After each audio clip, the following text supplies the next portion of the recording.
가족이라는 이름으로 맺어진 관계에서 일어날 수 있는 가장 아픈 순간들을 함께 들어보시죠. 이 이야기를 통해 우리는 가족의 의미와 진정한 사랑이 무엇인지 다시 한번 생각해 볼 수 있을 것입니다.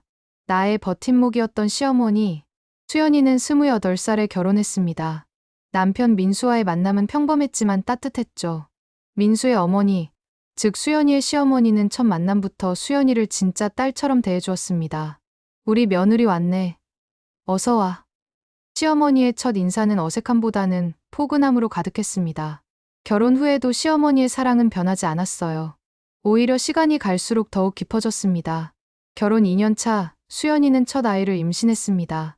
입덧이 심해 거의 아무것도 먹지 못할 때, 시어머니는 매일같이 수연이를 위한 음식을 직접 만들어 가져다 주었어요. 얘야, 이건 꼭 먹어야 해. 아기를 위해서라도. 출산 후에는 더했습니다. 산후 우울증으로 힘들어하는 수연이 곁에서 밤새 아기를 돌봐주기도 했어요. 친정어머니는 멀리 계셨고 워낙 바쁜 분이셨거든요. 하지만 시어머니는 달랐습니다. 수연아, 넌 좀 쉬어. 아기는 내가 볼 테니까. 새벽 3시에 아기가 울어도 시어머니가 먼저 일어나 젖병을 준비해 주셨어요. 수연이가 감사하다고 말하면 이렇게 대답하셨죠. 뭔 소리야. 우리가 가족인데. 내가 건강해야 우리 모두가 행복하지. 육아 스트레스로 힘들 때도 시어머니는 수연이의 가장 든든한 지지자였습니다. 아이가 자꾸 울어서 밤잠을 설치는 날이 며칠 계속되었을 때였어요. 수연이는 너무 지쳐서 눈물을 흘리며 시어머니에게 전화를 걸었습니다. 어머니, 저 정말 못하겠어요. 엄마가 되는 게 이렇게 힘든 건지 몰랐어요. 그러자 시어머니는 즉시 달려와 주셨어요. 얘야, 괜찮아. 다 그런 거야. 나도 민수 키울 때 그랬어. 지금은 힘들어도 지나고 나면 다 추억이 될 거야.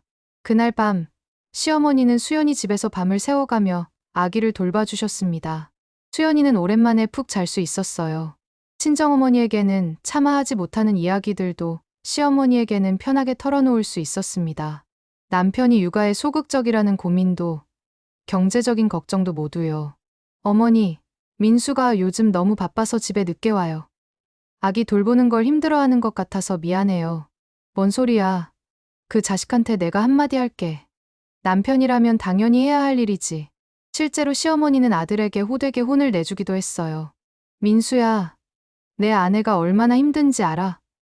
회사 일도 중요하지만 가정이 먼저야. 그런 시어머니 덕분에 남편도 점점 육아에 적극적으로 참여하게 되었습니다. 수연이에게 시어머니는 정말로 두 번째 어머니였어요. 아니, 어떤 면에서는 친정어머니보다도 더 가깝게 느껴졌습니다. 친정어머니는 아무래도 조심스러워하시는 부분이 있었지만 시어머니는 정말 친딸을 대하는 것처럼 편하게 대해주셨거든요. 수연아, 넌 이제 내 딸이나 마찬가지야. 힘든 일 있으면 언제든 말해. 이런 말씀을 들을 때마다 수연이는 정말 감사했습니다. 결혼이라는 것이 단순히 남편과의 관계가 아니라 새로운 가족과의 인연임을 깊이 느꼈어요. 특히 시어머니는 수연이의 취향까지 세심하게 기억해 주셨습니다.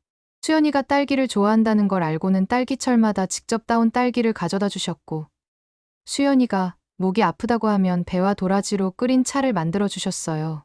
어머니, 이렇게까지 해주시면 안 되는데요. 얘야, 가족한테 뭔 그런 소리야. 내가 아프면 내 마음도 아픈 거야. 이런 시어머니의 사랑 덕분에 수연이는 결혼 생활에 큰 만족을 느꼈습니다. 물론 남편과의 관계도 중요했지만 시어머니라는 든든한 지지자가 있다는 것만으로도 큰 힘이 되었어요. 아이가 돌을 맞았을 때 시어머니는 직접 돌상을 준비해 주셨습니다. 한복도 맞춰주시고 돌잔치 음식도 모두 손수 준비하셨어요. 우리 손자 돌이니까 제대로 해야지. 그 모든 과정에서 수연이는 정말 고마웠습니다. 시어머니의 사랑이 얼마나 진실한지 매 순간 느낄 수 있었거든요. 이렇게 행복한 날들이 계속될 줄 알았습니다. 수연이는 시어머니를 진심으로 존경하고 사랑했어요. 그리고 그 사랑이 영원히 변하지 않을 거라고 믿었습니다. 남편의 외도. 결혼 6년 차, 수연이는 이상한 낌새를 느끼기 시작했습니다. 남편 민수의 행동이 조금씩 달라지고 있었거든요. 가장 먼저 눈에 띈 것은 휴대폰이었습니다. 예전에는 아무 곳에나 두었던 휴대폰을 항상 뒤집어 놓거나 자신의 손에서 놓지 않으려 했어요. 화장실에 갈 때도 들고 가고 샤워할 때도 가까운 곳에 둡니다. 여보, 왜 요즘 휴대폰을 그렇게 조심스럽게 다뤄? 아, 그냥 회사에서 중요한 프로젝트 진행 중이라서 그래. 언제 연락이 올지 모르거든. 그럴듯한 대답이었지만 수연이의 직감은 뭔가 이상하다고 말하고 있었어요. 늦은 귀가도 잦아졌습니다. 예전에는 7시면 집에 왔는데 요즘은 9시, 10시는 기본이고 때로는 11시가 넘어서 들어왔어요. 오늘도 회사 일이 많았어? 응. 요즘 정말 바빠. 미안해. 하지만 민수의 표정에는 피로보다는 다른 감정이 서려 있었습니다. 죄책감 같은 것이었을까요? 가장 결정적이었던 것은 민수의 태도 변화였습니다. 예전에는 집에 오면 아이를 안아주고 수연이와 하루 있었던 일들을 이야기하곤 했는데 요즘은 그런 것들이 귀찮은 듯 행동했어요. 아빠 왔다. 아이가 달려가도 예전 같지 않았고 수연이가 말을 걸어도 대답이 짧았습니다. 수연이는 점점 불안해졌습니다. 혹시 남편에게 다른 여자가 있는 건 아닐까요? 하지만 확신할 수 없었어요. 그냥 일이 바빠서 그런 것일 수도 있고 자신이 예민하게 반응하는 것일 수도 있으니까요. 그러던 어느 금요일 저녁 결정적인 순간이 왔습니다. 민수가 평소보다 더 늦게 들어왔는데 술 냄새가 났어요. 하지만 취한 것 같지는 않았습니다. 회식이었어? 응. 부장님이랑 몇 명이서 술 한잔 했어. 그런데 민수의 셔츠에서 낯선 향수 냄새가 났습니다. 여자 향수였어요. 수연이가 쓰지 않는 향수였습니다. 여보, 이 향수 냄새는 뭐야? 민수의 표정이 순간 굳었습니다. 아, 회식 자리에 여직원들도 있었거든. 옆에 앉아서 그런가 보네. 하지만 수연이는 이미 확신하고 있었어요. 남편에게 다른 여자가 있다는 것을요. 그날 밤, 민수가 잠든 후 수연이는 조심스럽게 민수의 휴대폰을 확인해 보았습니다. 평소 같으면 하지 않을 일이었지만 더 이상 참을 수가 없었어요. 휴대폰에는 비밀번호가 설정되어 있었습니다. 예전에는 없던 비밀번호였어요. 수연이는 민수의 생일, 아이 생일, 결혼기념일 등을 입력해봤지만 모두 틀렸습니다. 며칠 후 수연이는 민수를 미행하기로 결심했습니다. 아이를 시어머니에게 맡기고 민수의 회사 근처에서 기다렸어요. 오후 6시 민수가 회사에서 나왔습니다. 하지만 집으로 오는 방향이 아닌 다른 곳으로 향했어요. 수연이는 조심스럽게 뒤를 따랐습니다. 민수가 도착한 곳은 작은 분식집이었습니다. 그리고 그곳에서 한 여자와 만났어요. 30대 초반으로 보이는 꽤 예쁜 여자였습니다. 그 여자가 바로 그 분식집 사장이었어요. 두 사람은 너무나 자연스럽게 대화하고 있었어요. 마치 오래된 연인처럼요. 민수는 그 여자의 손을 잡기도 하고 머리를 쓰다듬어 주기도 했습니다. 그 여자도 민수를 보는 눈빛이 남달랐어요. 수연이는 가슴이 철렁 내려앉는 것을 느꼈습니다. 예감은 현실이 되었어요. 휴대폰으로 몰래 사진을 찍었습니다. 증거를 남겨야겠다고 생각했거든요. 분식집 안에서 다정하게 대화하는 모습, 손을 잡고 있는 모습까지 모두 촬영했어요. 1시간 정도 후, 두 사람은 분식집 문을 닫고 함께 나왔습니다. 그리고 근처 모텔로 들어갔어요. 수연이는 더 이상 볼 수 없었습니다. 집으로 돌아가는 길, 눈물이 멈추지 않았어요. 그날 밤 민수가 집에 돌아왔을 때 수연이는 아무 일 없는 척했습니다. 하지만 마음속으로는 어떻게 해야 할지 고민이 깊어만 갔어요. 며칠 동안 수연이는 혼자서 끙끙 앓았습니다. 누구에게 이야기해야 할까요? 친구들에게는 차마 말할 수 없었어요. 너무 창피했거든요. 친정어머니에게도 말하기 어려웠습니다. 어머니가 걱정하실 게 뻔했고 멀리 계신 분이라 당장 도움을 받기도 어려웠어요. 그때 수연이가 생각한 사람이 시어머니였습니다. 그동안 수연이의 가장 큰 지지자였고 무엇보다 민수의 어머니니까 아들을 바로잡아 줄 수 있을 거라고 생각했어요. 일주일을 고민한 끝에 수연이는 시어머니를 찾아갔습니다. 아이를 어린이집에 맡기고 시어머니 댁으로 향했어요. 가는 내내 가슴이 두근거렸습니다. 어머니, 제가 말씀드릴 게 있어요. 시어머니는 평소와 같이 반갑게 맞아주셨어요. 그래, 무슨 일인데? 표정이 안 좋네. 수연이는 한참을 머뭇거렸습니다. 어떻게 시작해야 할지 몰랐거든요. 어머니, 민수가 바람 피우고 있어요. 시어머니의 표정이 순간 굳었습니다. 뭐라고? 그게 무슨 소리야? 수연이는 떨리는 목소리로 지난 며칠간 있었던 일들을 설명했습니다. 민수의 행동 변화부터 미행에서 본 장면까지 모든 것을요. 이게 증거 사진이에요. 휴대폰에 저장된 사진들을 시어머니에게 보여주었습니다. 분식집에서 다정하게 대화하는 민수와 그 여자, 손을 잡고 있는 모습, 모텔로 들어가는 뒷모습까지요. 시어머니는 사진들을 보더니 얼굴이 새하얗게 변했습니다. 이게 정말이야? 네, 어머니. 저도 믿고 싶지 않았지만 그 순간 시어머니가 갑자기 무릎을 꿇었습니다. 수연아, 정말 미안하다. 내가 자식을 잘못 키웠나 보네. 시어머니의 눈에서 눈물이 흘러내렸어요. 어머니, 왜 그러세요? 어머니 잘못이 아니에요. 아니야. 내 잘못이야. 내가 그 자식을 제대로 가르치지 못했으니까 이런 일이 일어나는 거지. 수연이도 덩달아 눈물을 흘렸습니다. 시어머니의 반응을 보니 정말 다행이라는 생각이 들었어요. 적어도 시어머니는 자신의 편에 서주시는구나 싶었습니다. 어머니, 저 어떻게 해야 할까요? 당장 그 자식을 불러서 혼내야지. 어떻게 이럴 수가 있어? 시어머니는 즉시 민수에게 전화를 걸었습니다. 민수야, 당장 집에 와. 지금 당장. 30분 후, 민수가 시어머니 댁에 도착했습니다. 수연이가 있는 것을 보고 당황하는 기색이 역력했어요. 왜 갑자기 부르셨어요? 시어머니는 휴대폰을 민수에게 내밀었습니다. 이게 뭐야? 민수는 사진을 보더니 얼굴이 하얗게 변했습니다. 어머니, 이게 뭐냐고 묻고 있잖아. 시어머니의 목소리가 떨렸습니다. 죄송합니다. 민수는 고개를 숙였어요. 더 이상 변명할 수 없다는 걸 알았나 봅니다. 죄송하다고. 내가 수연이한테 얼마나 미안한 짓을 한 거야? 시어머니가 갑자기 민수의 뺨을 때렸습니다. 너 이 못된 놈. 수연이는 그 광경을 보며 눈물을 흘렸어요. 시어머니가 정말로 자신의 편에 서서 아들을 혼내주고 있었거든요. 어머니, 그만하세요. 수연이가 말렸지만 시어머니의 분노는 쉽게 가라앉지 않았습니다. 안 돼. 이런 자식은 제대로 혼내야 해. 어떻게 아내를 두고 바람을 필 수가 있어? 민수는 계속 고개를 숙이고 있었어요. 그 여자가 누군데? 회사 근처에서 장사하는 사람이에요. 장사하는 사람? 네. 분식집을 해요. 시어머니는 한숨을 깊게 쉬었습니다. 언제부터야? 3개월 정도 됐습니다. 3개월이나. 그동안 수연이가 얼마나 마음고생을 했겠어? 시어머니는 다시 민수를 때리려 했지만 수연이가 막았습니다. 어머니, 제발 그만하세요. 이제 알았으니까 민수가 정신을 차릴 거예요. 수연아, 넌 너무 착해. 이런 자식한테까지 너무 관대해. 그날 시어머니는 민수에게 엄청난 혼을 냈습니다. 그리고 수연이에게는 계속 미안하다고 했어요. 수연아, 정말 미안하다. 내가 대신 사과할게. 어머니가 사과하실 일이 아니에요. 아니야. 내 자식이 잘못했으니까 내가 책임져야지. 그날 이후 민수는 확실히 달라진 모습을 보였습니다. 일찍 집에 와서 가족과 시간을 보내려 했고 수연이에게도 더욱 세심하게 대했어요. 수연아, 정말 미안해. 다시는 이런 일 없을 거야. 수연이는 남편을 용서하기로 했습니다. 시어머니도 그렇게 권했거든요. 수연아, 한 번의 실수는 용서해줘. 그 자식도 반성하고 있으니까.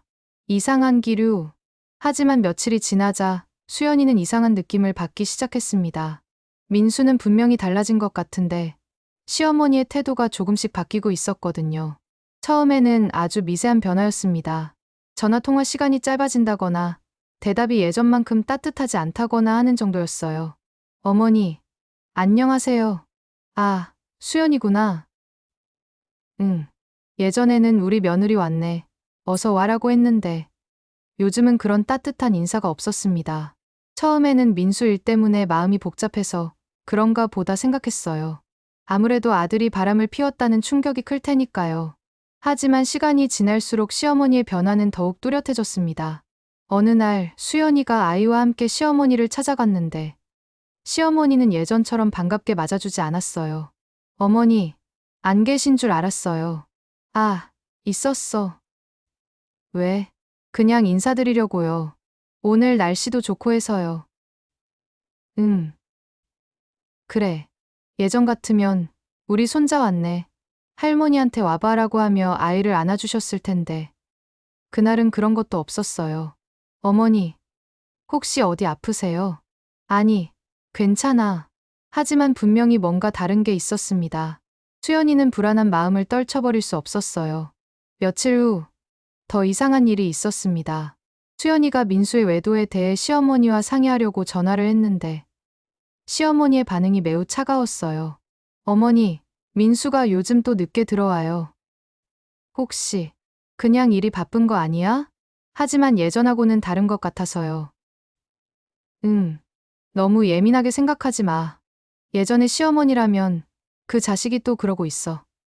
내가 혼내줄게라고 했을 텐데 이번에는 오히려 수연이를 달래는 듯한 말투였어요. 어머니, 혹시 제가 뭘 잘못했나요? 잘못한 게 뭐가 있어. 그냥 별일 아닐 거야. 통화를 끝낸 후 수연이는 더욱 혼란스러웠습니다. 시어머니가 왜 갑자기 이렇게 달라진 걸까요? 그 후로도 시어머니의 차가운 태도는 계속되었습니다. 예전에는 거의 매일 안부를 물어주셨는데 이제는 수연이가 먼저 연락하지 않으면 연락이 없었어요. 아이를 데리고 가도 예전처럼 반가워하지 않으셨고 수연이가 만든 음식을 가져다 드려도 별 반응이 없었습니다. 어머니, 김치찌개 끓여서 가져왔어요.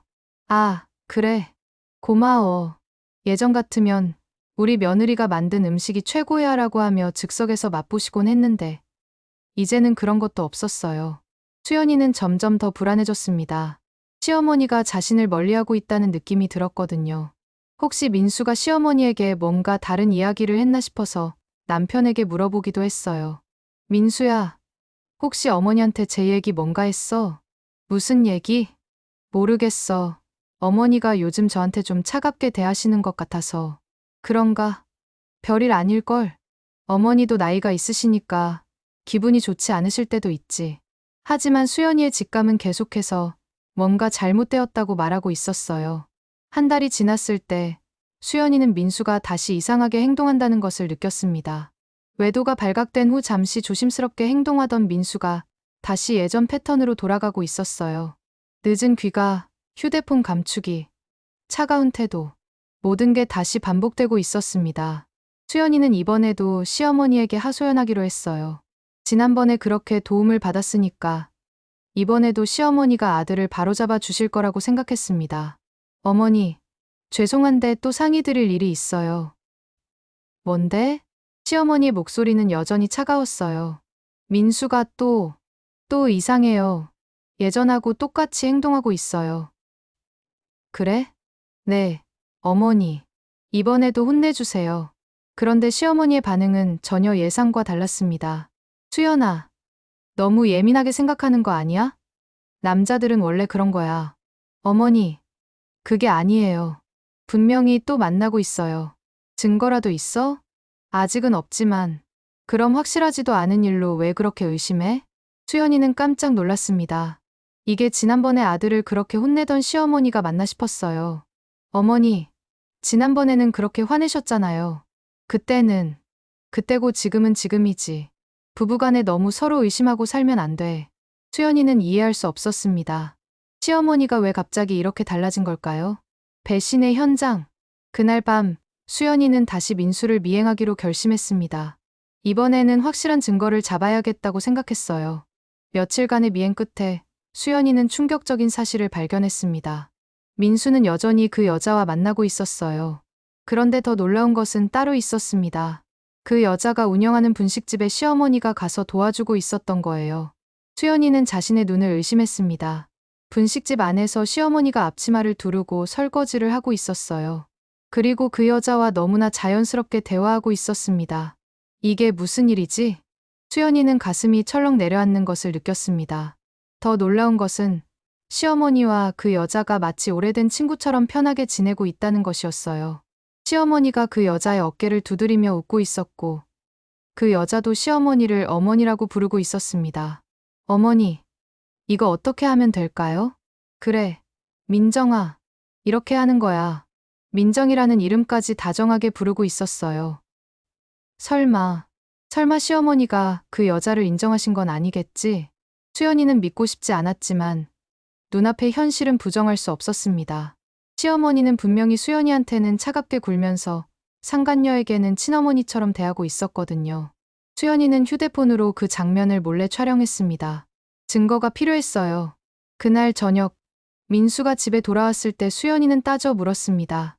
민수야, 어머니가 그 여자를 아신다면서? 민수의 얼굴이 순간 굳었어요. 뭔 소리야? 오늘 내가 봤어. 어머니가 그 여자 가게에서 일하고 계시던데. 민수는 한참 동안 말이 없다가 입을 열었습니다. 엄마가 그 사람을 만나봤어. 만나봤다고? 응. 어떤 사람인지 궁금하다고 해서. 그래서? 엄마가 그 사람을 좋아하시는 것 같아. 수연이는 머리가 하얗게 변하는 것을 느꼈습니다. 뭐라고? 엄마가 말씀하시기를 그 사람이 나만 진짜 사랑한다고 하시더라고. 그리고 뭐? 돈도 잘 벌고 성실하다고. 엄마가 이미 그쪽으로 마음이 기울어진 것 같아. 수연이는 현실을 받아들일 수 없었습니다. 그럼 어머니가 당신 바람 피우는 걸 찬성하신다는 얘기야? 엄마 말씀이 어차피 우리는 이미 망가진 관계라고. 그냥 원만하게 헤어지는 게 어떻겠냐고. 수연이는 눈앞이 깜깜해졌습니다. 그럼 지난번에 당신 혼낸 건 다 거짓말이었다는 거야?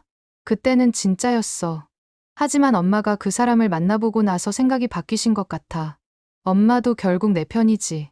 너 언제까지 엄마가 내 편 들어줄 줄 알았냐? 민수가 갑자기 당당하게 말했어요. 엄마가 그 여자 만났다.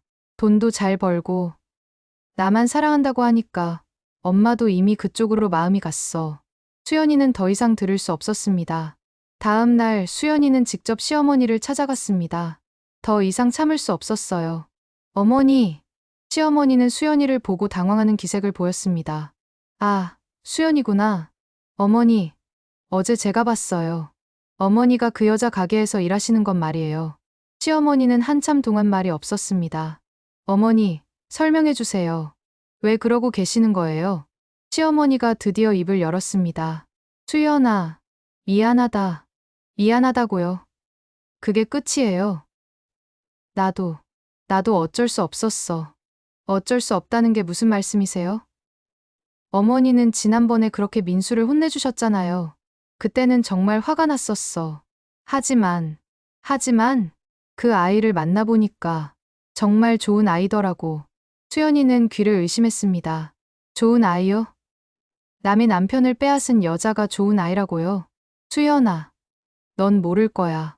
그 아이가 민수를 얼마나 사랑하는지. 제가 모른다고요? 저는 8년 동안 민수와 살면서 어머니를 친어머니처럼 모셨는데요. 시어머니는 한숨을 깊게 쉬었습니다. 수연아, 솔직히 말할게. 너희 부부는 이미 끝난 것 같아. 무슨 말씀이세요? 민수가 그 아이를 정말 사랑해. 그리고 그 아이도 민수를 진심으로 사랑하고 있어. 수연이는 믿을 수 없다는 표정으로 시어머니를 바라봤습니다. 어머니, 어떻게 이런 말씀을 하실 수 있어요? 나도 처음에는 화가 많이 났어. 하지만 그 아이를 만나보니까 얘가 정말 착한 아이더라고. 착하다고요. 남의 가정을 파괴한 여자가요? 수연아, 사랑에는 죄가 없어. 그 아이가 먼저 유혹한 것도 아니고. 수연이는 더 이상 들을 수 없었습니다. 어머니, 그럼 저는 어떻게 하라는 거예요? 제가 뭘 잘못했는데 이런 취급을 받아야 해요? 수연아, 넌 잘못한 게 없어. 하지만 어쩔 수 없잖아. 민수의 마음이 이미 다른 곳에 가 있는데. 그래서 어머니가 그 여자를 새 며느리로 받아들이겠다는 거예요? 시어머니는 잠시 머뭇거리다가 고개를 끄덕였습니다. 미안하다, 수연아. 하지만 결국 내 자식이 좋다는 걸로 따라가야지. 어쩌겠니? 나는 새 며느리를 맞을 준비를 하려고 한다. 시어머니의 차가운 말에 수연이는 그 순간 온몸에 힘이 빠지는 것을 느꼈습니다. 어머니, 어떻게 이럴 수 있어요? 저를 딸이라고 하시면서 지금도 내가 내 딸 같다는 생각은 변함없어. 하지만 현실적으로 생각해봐. 너희가 이혼하게 되면 나는 민수 편에 서야 하는 거 아니야? 그럼 지난번에 민수 혼낸 건 다 연기였다는 거예요? 아니야. 그때는 진짜였어. 하지만 상황이 바뀐 거지. 수연이는 눈물이 흘러내리는 것을 느꼈습니다. 어머니, 그럼 그 여자가 저보다 낫다는 말씀이세요? 시어머니는 한참 동안 말이 없었습니다. 수연아, 그런 게 아니라면 뭐예요? 분명히 비교하고 계시는 거잖아요. 그 아이가 민수를 더 행복하게 해주는 것 같아. 수연이는 더 이상 참을 수 없었습니다. 어머니, 저는 8년 동안 이 집안을 위해서 얼마나 많은 걸 희생했는데요. 아이도 낳고, 어머니 시중도 들고. 수연아, 그건 나도 고마워하고 있어. 고맙다고 하시면서 왜 이런 식으로 저를 버리세요? 버린다는 게 아니라 그냥 원만하게 정리하자는 거야. 너도 그냥 원만하게 헤어지고 내 갈 길 가라. 수연이는 그제서야 깨달았습니다. 시어머니가 처음부터 계획적으로 자신을 버릴 준비를 하고 있었다는 것을요. 어머니는 언제부터 이런 생각을 하고 계셨어요? 한 달 전부터. 그 아이를 만나보면서부터. 그럼 저한테 차갑게 대한 것도 그때부터였고요? 미안하다. 어떻게 말해야 할지 몰라서. 수연이는 절망감을 느꼈습니다. 그동안 자신이 그토록 믿었던 시어머니가 자신을 이렇게 쉽게 버릴 수 있다는 것이 충격적이었어요. 무너진 마음, 법적 고민. 며칠 후 수연이는 더욱 충격적인 사실을 알게 되었습니다. 시어머니가 그 여자를 집으로 데려와서 며느리 노릇을 시키고 있다는 것이었어요. 아이를 데리러 어린이집에 갔다가 우연히 목격한 일이었습니다. 시어머니가 그 여자와 함께 장을 보러 다니고 있었는데 두 사람이 너무나 자연스럽게 행동하고 있었어요. 어머니, 이건 어떠세요? 좋네. 좋아. 역시 우리 민정이 센스가 좋아. 시어머니가 그 여자를 우리 민정이라고 부르고 있다는 것이 충격이었어요. 수연이에게는 한 번도 그런 애정 어린 표현을 써본 적이 없었는데 말이에요. 수연이는 잠도 못 자고 머리카락이 빠지고 살이 급격히 빠졌습니다. 남편의 외도도 괴로웠지만 시어머니의 배신은 더 잔인했어요. 남편의 배신도 괴롭지만 시어머니의 배신은 더 잔인하다. 수연이는 이런 마음을 일기에 적어두었습니다. 그날 밤 수연이는 민수와 심각한 대화를 나누었습니다. 민수야, 우리 이제 정리하자. 뭘? 이혼 말이야. 당신도 원하는 거잖아. 민수는 한참 동안 말이 없었습니다. 정말로? 응. 어차피 당신 마음도 없고 어머니도 그 여자 편이니까. 수연아. 됐어. 더 이상 이렇게 살고 싶지 않아. 아이는 내가 키울 거야. 당신은 그 여자랑 새 출발해. 민수는 미안하다는 말을 몇 번 반복했지만 수연이에게는 더 이상 들리지 않았어요. 며칠 후 수연이는 변호사를 만났습니다. 시어머니가 남편의 외도를 적극적으로 도왔다면 위자료 청구가 가능한가요? 물론입니다. 배우자의 직계 존속이 혼인 파탄에 적극 개입했다면 법적 책임이 있습니다. 변호사의 설명이 이어졌어요. 시어머니가 상간녀 가게에서 도와주며 새 며느리로 맡겠다고 말한 것, 증거만 있으면 법적 대응 가능하다. 증거가 필요하겠죠? 네. 시어머니가 상간녀를 도운 증거, 새 며느리로 맡겠다고 한 증언 등이 있다면 충분히 승소할 수 있습니다. 수연이는 그동안 모아둔 증거들을 변호사에게 보여주었습니다. 시어머니가 민정의 가게에서 일하는 모습, 함께 장을 보는 모습, 그리고 대화 내용을 녹음한 파일들까지요. 이 정도면 충분합니다. 시어머니에게도 위자료를 청구할 수 있어요. 그로부터 6개월 후 수연이는 이혼을 성사시켰습니다. 민수와 시어머니 모두에게 상당한 위자료를 받아냈어요. 특히 시어머니의 경우 혼인 파탄에 적극 개입한 것이 인정되어 법정에서 패소했습니다. 수연이는 아이와 함께 새로운 곳에서 새 출발을 하기로 했어요. 그동안 받은 상처가 컸지만 이제는 정말 자신을 사랑하는 사람들과 함께 살고 싶었습니다. 엄마, 우리 언제 할머니 보러 가? 아이가 가끔 시어머니를 찾곤 했지만 수연이는 단호했어요. 우리는 이제 안 가. 할머니는 다른 가족이 생겼어. 며칠 전 민수와 민정이 결혼했다는 소식을 들었습니다. 시어머니가 직접 주례를 서겠다고 했다던 그 결혼식이 치러진 거예요. 수연이는 더 이상 아프지 않았습니다. 오히려 홀가분했어요. 진짜 가족의 의미를 깨달았거든요. 진짜 가족은 혈연 관계가 아니라 진심으로 서로를 아끼는 관계구나. 수연이는 이제 진짜 자신을 사랑하는 사람들을 찾아 새로운 가족을 만들어 갈 생각이었습니다. 그리고 무엇보다 아이에게는 배신하지 않는 진짜 가족의 사랑이 무엇인지 보여주고 싶었어요. 수연이의 독백이 이어집니다. 나는 이제 이혼을 준비합니다. 남편이 아니라 시어머니에게도 법적으로 책임을 묻고 싶습니다. 여러분이라면 친정엄마보다 믿었던 시어머니가 이렇게 등을 돌린다면 용서할 수 있겠습니까? 시어머니의 배신은 깊은 상처를 남겼지만 동시에 소중한 교훈도 주었습니다. 가족이라는 이름만으로는 충분하지 않다는 것. 진정한 사랑과 신뢰가 바탕이 되어야 한다는 것 말이에요. 여러분이라면 어떻게 하셨을까요? 8년간 친어머니처럼 모신 시어머니가 남편의 상간녀 편에 서서 세며느리를 맡겠다고 한다면 용서할 수 있으셨을까요? 가족의 배신은 때로는 연인의 배신보다 더 깊은 상처를 남깁니다. 하지만 그 상처를 통해 우리는 진정한 가족의 의미를 배우게 되는 것 같습니다. 수연이의 이야기가 비슷한 상황에 있는 분들에게 작은 위로가 되었으면 합니다. 이 영상이 공감되셨다면 좋아요와 구독 부탁드립니다.